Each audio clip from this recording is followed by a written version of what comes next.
인미공의 마지막 전시 그런 공간의 연계 프로그램 서브텍스트 종료 너머를 말하기에 와주셔서 감사드립니다. 종료된 공간을 운영하거나 거기에 참여했던 분들이랑 함께 공간의 종료에 대한 이야기를 좀 해보려고 하고요. 인미공의 좀 종료를 바탕으로 이 공간의 끝에 대해서 우리가 어떤 대화가 가능할지, 공간의 종료 뒤에 남은 것들, 그리고 미술 공간의 역할이나 상황에 대해서 어떤 고찰이 있었는지에 대해서 이야기를 해보려고 합니다. Hello everyone, my name is Iris and I'm from Taiwan. Hello everyone, I'm Heidi Chen from Barim Studio. I should tell a little bit about the store history and also the background, how the Bamboo Curtain Studio kind of started. The lady, she is our late founder, Margaret Shaw. Margaret Shaw was always the one kind of guiding us or leading the team to work on different kind of projects. Back into the time, there's a lot of difficult situation in the art field, and then around like 80s and 90s, because we also just finished the martial law, so there's a lot of the artists, they want to speak for their own voice,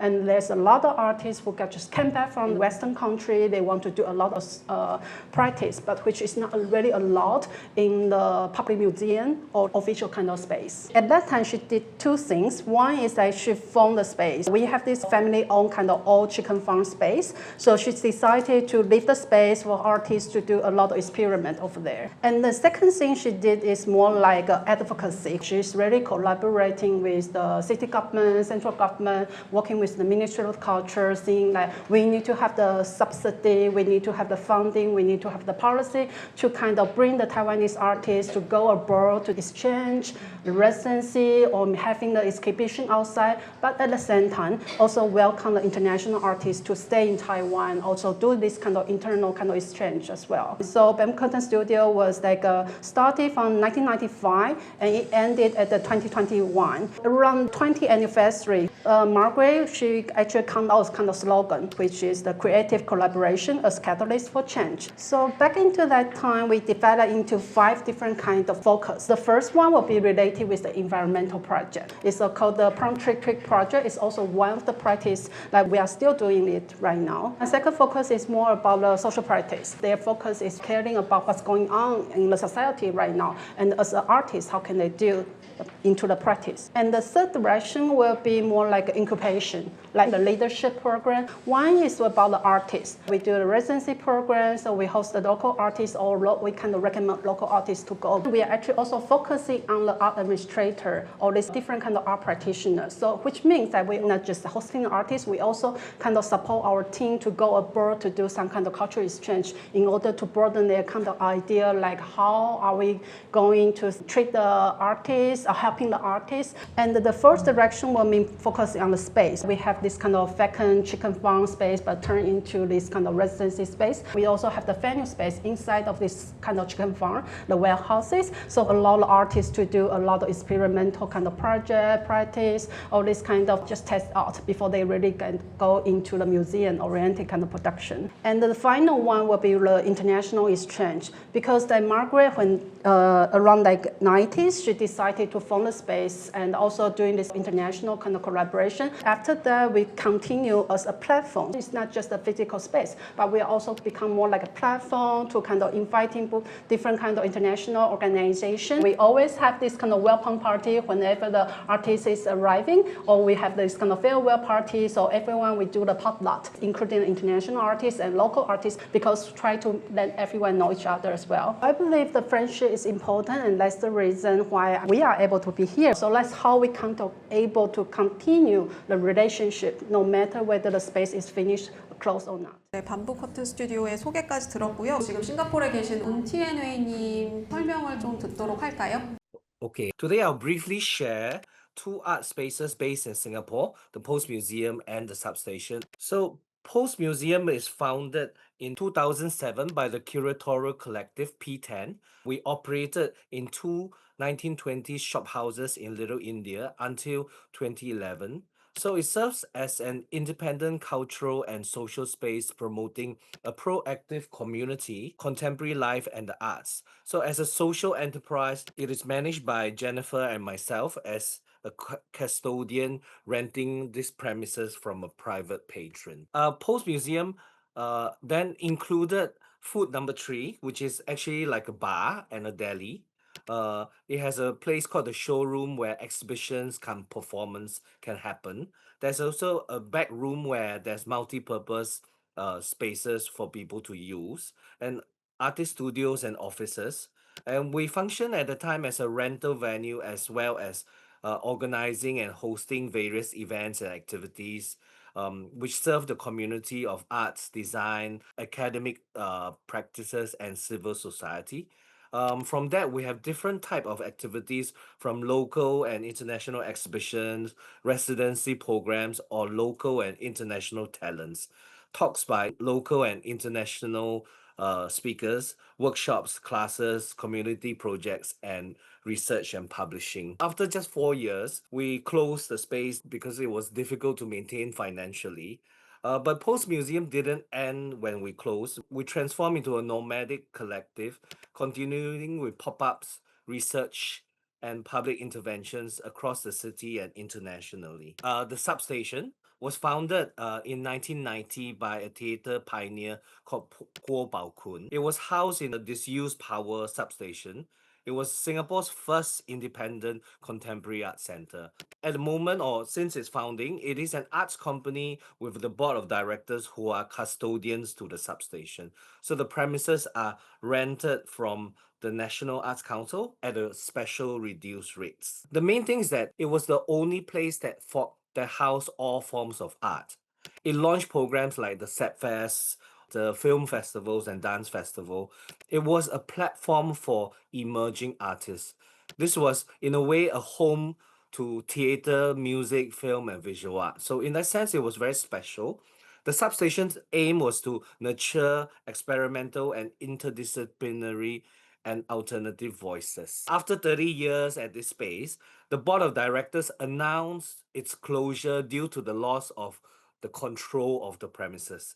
And after that, Substation will not come back as the full tenant. This decision of closure by the board sparked a public outcry where the arts community called for a town hall meeting to discuss the future of the substation. And in a way, this town hall eventually reversed the board's decision from closure. So today, the substation, while have lost their original space, is currently spaceless, but it continues to hold spaces nomadically today. 마지막으로 광주에서 바림을 운영하셨던 강민영 선생님께 이야기를 듣도록 하겠습니다. 2014년부터 2024년까지 바림이라는 공간을 운영했었던 강민영이라고 하고요. 한국의 남쪽에 있는 광주라는 도시에 위치했었고요. 1980년대 독재에 맞서서 민주화운동으로 잘 알려져 있는 굉장히 무겁고 깊은 상처를 가진 이런 도시에 예술 공간을 연다는 것은 예술만을 다루는 일은 아니었던 것 같다는 생각이 듭니다. 정치적인 맥락에서 보면은 중앙정부나 보수 정부로부터 오랫동안 외면을 받아온 그런 역사도 있지만 페미니즘이라든지 평등이라든지 LGBTQ의 권리라든지 비인간 생명들에 대한 이런 맥락들도 분명히 존재는 했지만 큰 역사의 대문자 H 히스토리라고 하는 것들에 가려져 있었다는 생각이 듭니다. 바림을 설명하는 두 개의 주요 키워드를 탈중심화 트랜스로컬리티라고 한 단어인데 제가 아무래도 물리적 공간을 운영하고 있다 보니까 탈중심이라는 게 어떤 형태여야 되는지 고민을 많이 했는데요. E.R. 와이즈먼은 이 라운드바웃 레볼루션스에서 이 동그란 로터리가 세계 곳곳에서 봉기의 장이 되었다고 쓰고 있습니다. 만약에 로터리가 중앙 권력에 맞선 저항과 시위의 장소라면 탈중심화는 원 한가운데 아이러니하지만 가장 중심 같은 곳에 탈중심이 있다라는 생각이 들기도 합니다. 누군가는 이러한 형태는 중요하지 않다고 이야기할 수도 있고 저도 동의합니다. 그렇지만 제가 이런 생각을 하게 된 것은 물리적인 공간을 운영하고 있었기 때문입니다. 공간이 있다는 것은 그 안에서 무엇이든 할 수 있다는 가능성이 있다는 뜻이지만 동시에 모든 것을 그 공간 안에서만 해야 한다는 제약이 생기기도 합니다. 그래서 저에게 공간은 가능성이자 한계이기도 했습니다. 바림 같은 경우는 고시원에서 처음에 시작을 했었고요. 여러 가지 과거가 공존하는 중심이 아닌 도시의 작은 공간이었는데요. 저는 그 역사를 존중하긴 하지만 동시에 그 유령과 계속 싸워왔다는 생각이 듭니다. 동료랑 친구를 찾으면서 아까 소위 말하는 거시적인 역사와 싸우려고 하는 시간이었던 것 같기도 하고 이런 물리적인 공간에 얽매이지 않고 싶다고 생각하게 되었고 이 세상이 더 이상 예술 실천에 공간을 필수적으로 요구하지 않는다고 하면 다른 방법으로 해볼 수 수 있지 않을까. 중심이 없어야만 탈중심화가 가능할지도 모른다는 생각이 들었고, 그런 중심에 기대지 않고 탈중심화를 생각하는 방식을 제안해보기 위해서 뭘 할 수 있을까. 일단 공간에서 벗어나 보자라고 생각하는 게 지금의 바림의 상태이고요. 리서치 때문에 잠시 미국에 와 있는데 조그만한 대형 공간들을 엄청나게 찾아다니고 있거든요. 찾아다닐 때마다 그 작은 문들과 작은 계단들을 걸어 지나가면서 굉장히 복잡한 감정을 느끼고 있습니다. 여전히 저도 답이 없고 영원히 떠나지 못할지도 모르지만 이 종류로부터 다시 시작하는 방법에 대해서 계속 고민해 보고자 합니다.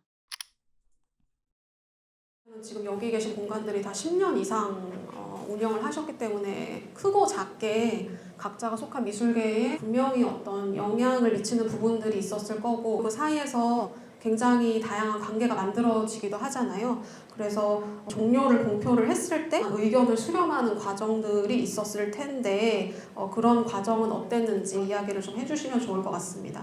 It's a little bit complicated because Margaret planned to close in the end of 2021, but she passed away in the middle of 2021. So we need to help her husband and her family. They are care about Margaret, and also they don't want to see Bamboo Studio just closed, but they also understand that because of multiple reasons, like construction just nearby Bamboo Studio, and also the very tall building just nearby, and it will be impact Bamboo Studios cannot be used for the environmental art. After we decide to close, and people they are wondering that maybe in the next generation there are not this kind of space like Bamboo Studio, because Bamboo Studio are more focused on the social engagements,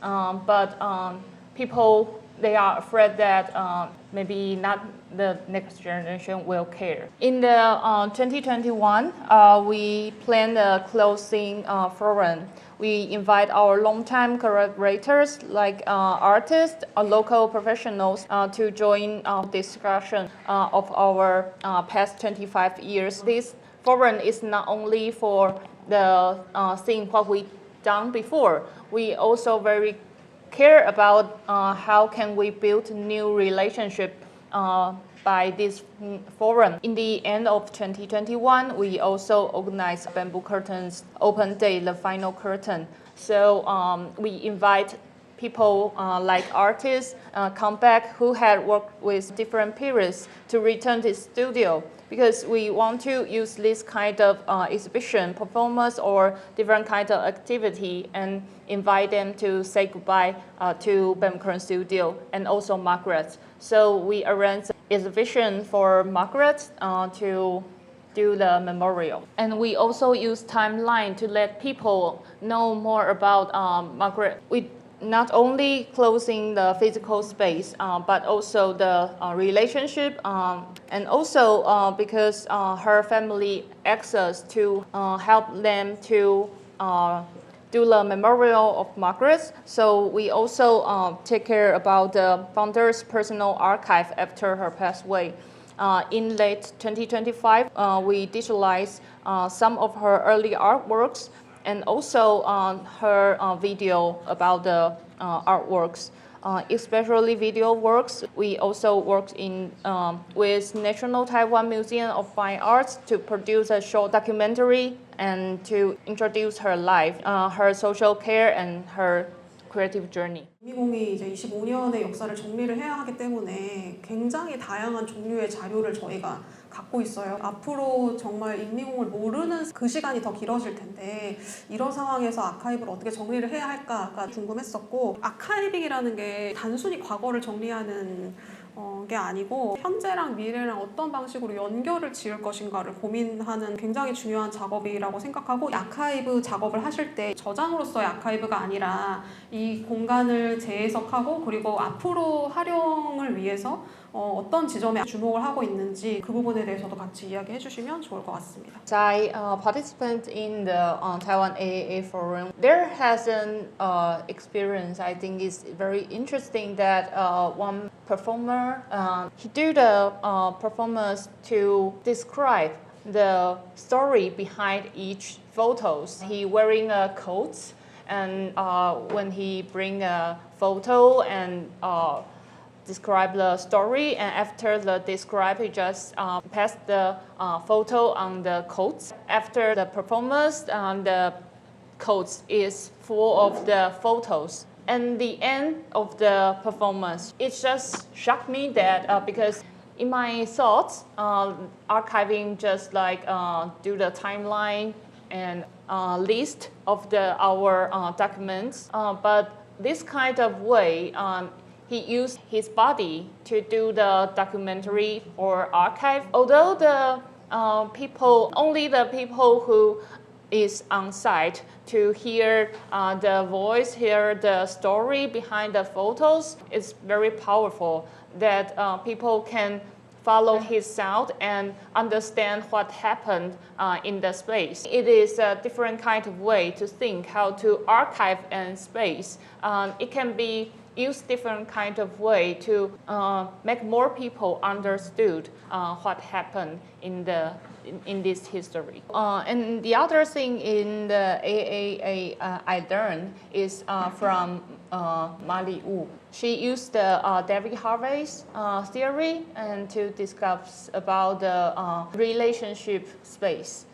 Bamboo Current Studio is not only the physical space, but also so many friendship and relationship or collaborations.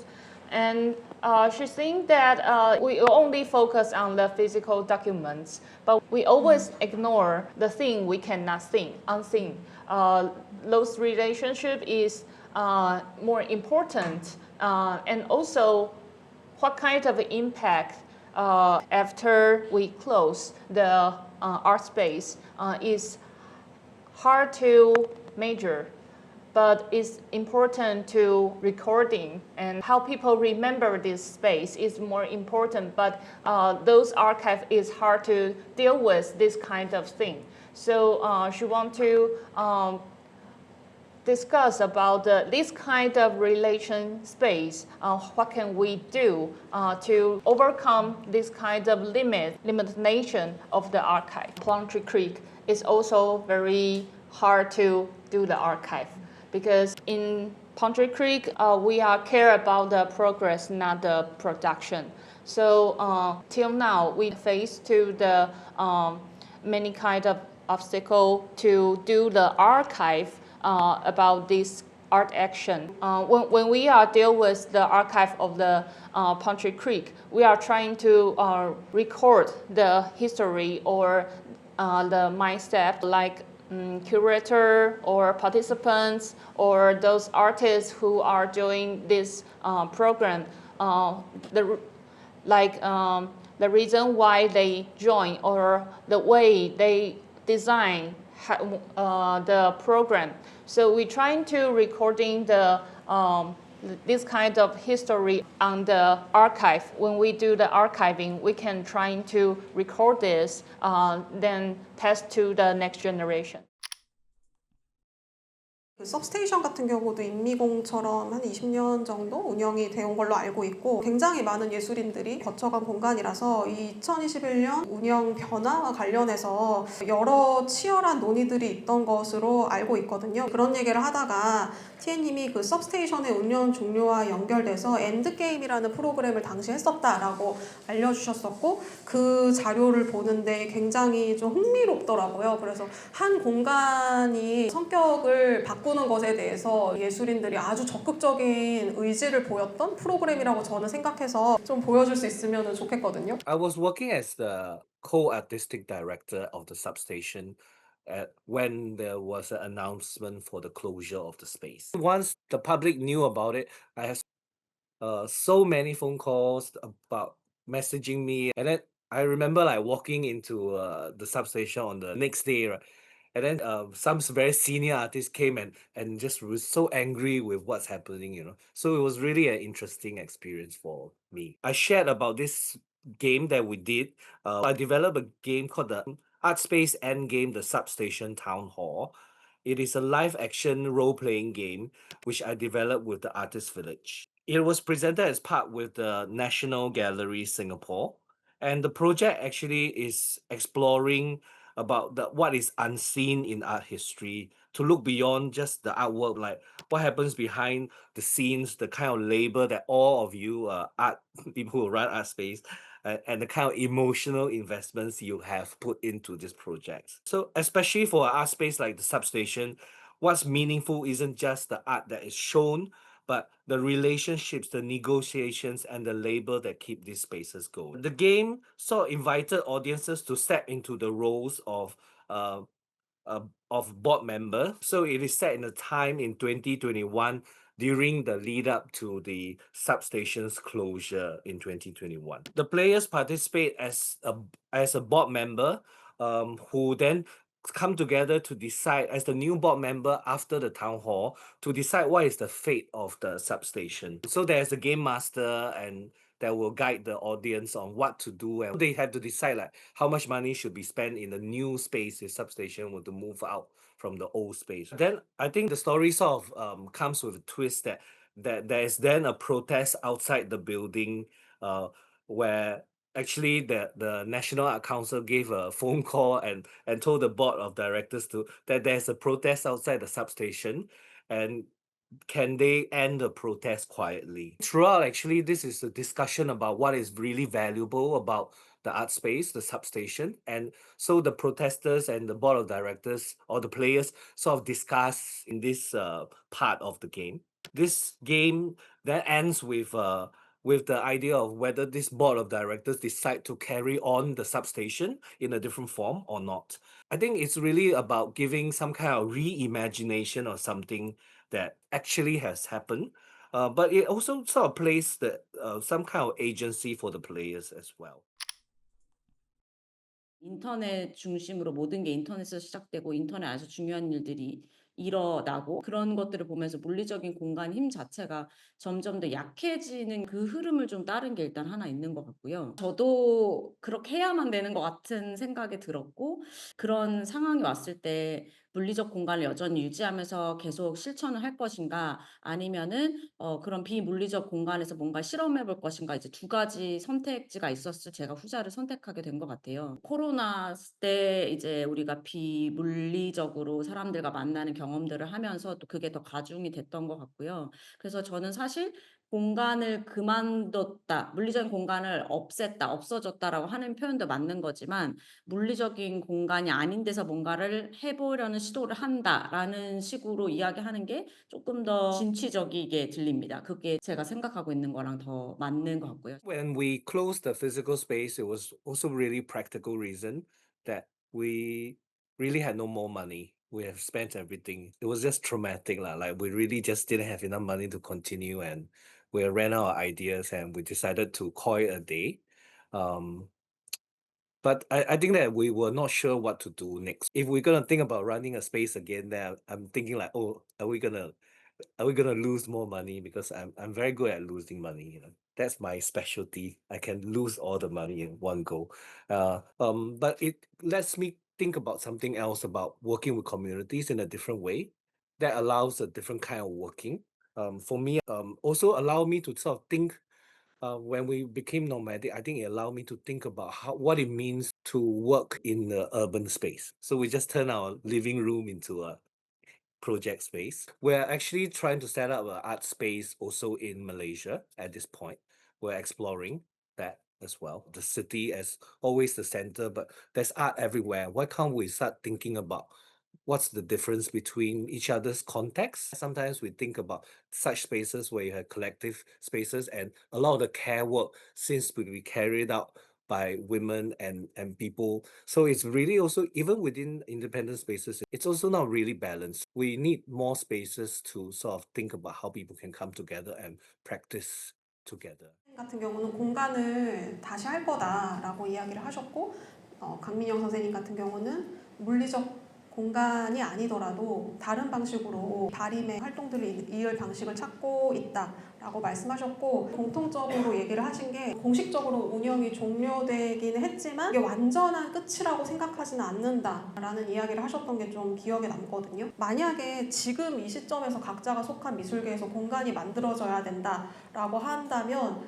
필요한 게 어떤 것이 있다고 생각하시는지 한 번씩 말씀해 주시면 좋을 것 같아요. 그 공간이라는 게 사실 지금 우리가 뭐 영어로 그냥 스페이스 공간 이렇게 얘기하지만 그 안에도 여러 종류가 많잖아요. 저는 이제 얼터너티브 스페이스다라고 소위 말해서 대안공간이 독립공간이라고 말하는 공간들은 예술계에 많이 활동을 했던 기성세대나 중견 세대보다는 조금 더 젊은 세대들이 시작하는 경우가 많고 독립 정신이라고 해야 되나요? 그런 얼터너티브의 정신을 가지고 운영을 하는 것이 좀 자연스럽지 않나. 얼터너티브를 계속 찾는 그런 사람들이 좀 이런 공간들에 많이 필요하지 않나. 그런 생각은 조금 해보고 있습니다. 한국에 언젠가부터 이제 공간 지원 지원금이 생겼잖아요. 그게 좀 많은 판도를 바꿨다고 생각하거든요. 그런데 그 대안 공간을 나라가 지원하기로 했다라는 게 도대체 어떤 의미를 가지는지에 대해서는 무작정 좋다고만 생각하진 않았던 것 같아요. 국가가 적극적으로 살인미술관부터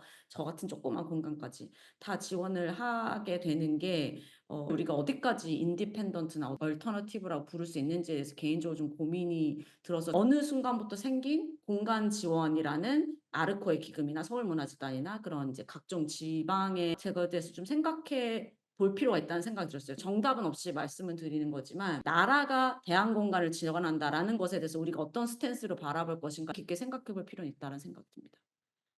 I want to highlight that they are not unique, right? I believe that it happens to many art spaces or community spaces in different cities. Art spaces are not just venues for showing art, but for me, they are places where I use this idea of the cultural geographical sense, right? That to think of art spaces as a kind of placemaking that facilitates ecosystems in the art world. And because not only just facilitate ecosystems in the art world, it also facilitate values which we impart to the art world. Therefore, when we think about closure of the physical space, we also think about the memory and how we remember these spaces, right? I think that this sort of raised the questions about what kind of art world that we want to have in our cities. Last month, because actually I just came back from Chicago, and then I'm kind of lucky. I will be invited as a visiting curator in one of the organizations in Chicago. And then I got a lot of new inspirations because I visit a lot of artist studios. At the same time, I also found a lot of home gallery, which I think just like Tam mentioned about open your living room, open your kind of free space, and then invite artists to come to the space to have the exhibition or having a talk. It makes me feel like maybe we shouldn't think about to overthink about things. It means I feel if we go back to our ecosystem, like we actually need so many different type of the space or so many type of the stakeholders within this art ecosystem. One, we can start from the very simple thing, just as anyone who are happy, willing to open a space, invite the people to have the dinner. It can be a kind of community and also form a sense of the belonging as well. We can just like having another kind of alternative space, very strange area, even squatting in the big institution, maybe that is possible. We start to do partnership, that could be another type of the space as well. I guess what is most important thing is that we need to make things more like playful, or more fun, and more meaningful to us. I think maybe we can start from here, then there are a lot of different kind of possibilities.